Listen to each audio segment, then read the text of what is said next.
GV பிரகாஷுக்கு விவாகரத்து ஏற்பட போகிறது அப்படிங்கிற ஒரு செய்தி வந்து இணையதளத்தில் அதிகமாக வந்து ஸ்ப்ரெட் ஆகி கொண்டு இருக்கு.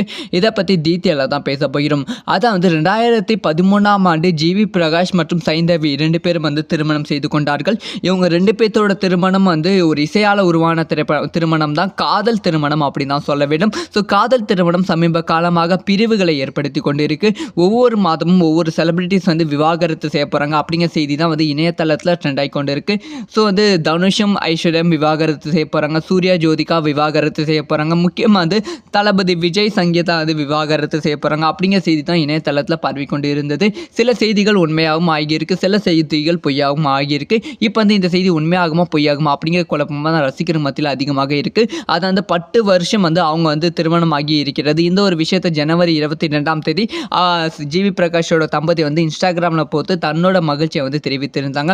இந்த சமயத்தில் வந்து திடீர்னு வந்து ஒரு தகவல் வந்து வெளியாகி இருக்கு. 10 வருட திருமண வாழ்க்கை வந்து முடிவுக்கு வரப்போகிறது. 2 பேரோட வளர்ச்சி வந்து இந்த திருமண வாழ்க்கையை வந்து பாதிக்கிறது. அதனால வந்து 2 பேரும் தனித்தனியாக வாழலாம் அப்படிங்கிற முடிவு வந்து எடுத்திருக்காங்களாம். ஸோ வந்து 2 பேரும் முடிவு எடுத்திருக்காங்களாம். அதனால வந்து 2 பேரும் வந்து டைவர்ஸ் வந்து அப்ளை பண்ண போறாங்களாம். இந்த ஒரு விஷயத்தை வந்து 2 பேரும் சேர்ந்து மிக விரைவில் ரசிகர்களுக்கு வந்து அனௌன்ஸ் பண்ணுவாங்க அப்படின்னு சொல்லப்படுகிறது. இது வந்து தனுஷ் ஐஸ்வர்யா எடுத்த முடிவு மாதிரி இருக்கும் அப்படின்னு சொல்லப்படுகிறது.